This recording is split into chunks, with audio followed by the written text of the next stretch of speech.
Ay, niyog. Niyog po yan. Pain, marunong kayo magtagalog na, hindi? Po, marunong? Saan po huli nyo? Ah, ito oh. Ito yung huli ni nanay. Ayan o yung, nay, ilabas ko na ha, patingin ako na ha. Ito oh, yung isda na maliliit. Ayan oh. Ayan oh. Wait lang, ano kasi. Ayan oh, yung papait. Ayan, yung huli ni nanay. Ito nanay, paano ito niluluto, nay? Ayan oh. Yung maliliit na isda. Ayan, naalala ko nun sa amin. Ganito din ginagawa ng tatay ko noon. Nangangawil siya sa ilog. Ilan taon na kayo, nay? Nay? Nahiya ka, nay? Huwag ka mahiya, nay. Ilan taon na po kayo? Yan si nanay, nahiya siya.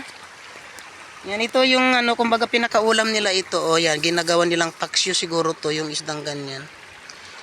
Yan, nabi, nay, sige daw, kawil ka daw, nay. Ayan. Nagtapon siya ng kawil doon. Ayan. Ang tawag sa isda na yan ay papait. Papait po. Ayan. Kasama niya apon niya. Ayan. Wow. Ito yung buhay dito. Pagka masipag ka, hindi ka rin magugutuman. Pero kasi yung isda na to ay isdang tabang. Ayan. Nitibo po kayo, nay? Nay, nitibo po kayo? Nay? Hindi nagsasalita si nanay, mahihain siya sa sa camera. Ako nay, marunong din ako mga will, nay. Ako daw, nay, pairam daw, nay, marunong din ako, nay. Mararamdaman ko rin to pag kinakain na siya. Ayan, tayo magsubukan natin mga will. Ayan.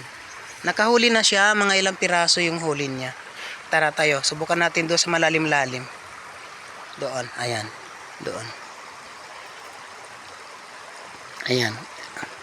Ganito talaga yung buhay ng mga tao dito sa probinsya. Ayan. So ito po ay pag nakahuli po siya niyan, pang ulam na po yan. Maraming kanin na po yung makukuha. Ay yung maaano nito. Ay wala nang nay, pain. Ganyan lang siya kalit, nay.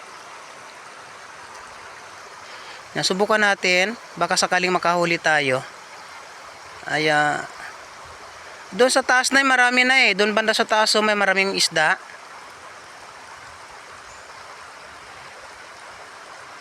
Walang kumakagat sa pain sa kawil ko. Wala yatang isda dito. Doon sa taas.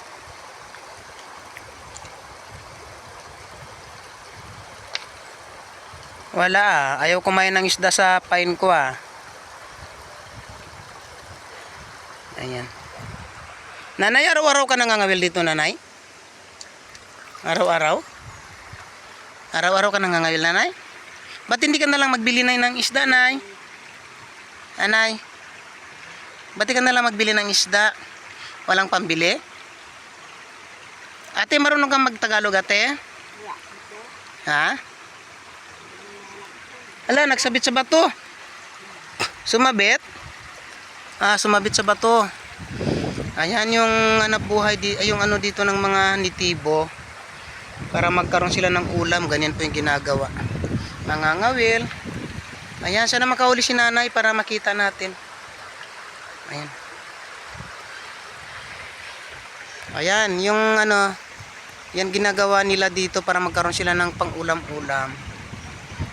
Ayan, nanay, lipat siguro kayo sa kabila, nanay. Dito marami dito sa kabila marami po dito Ayaw ko kausapin ni nanay, hindi yata marunong magtagalog kasi hindi ako marunong magpalauan, kaya kasama niya apo niyang maliit. Ayan Ayan.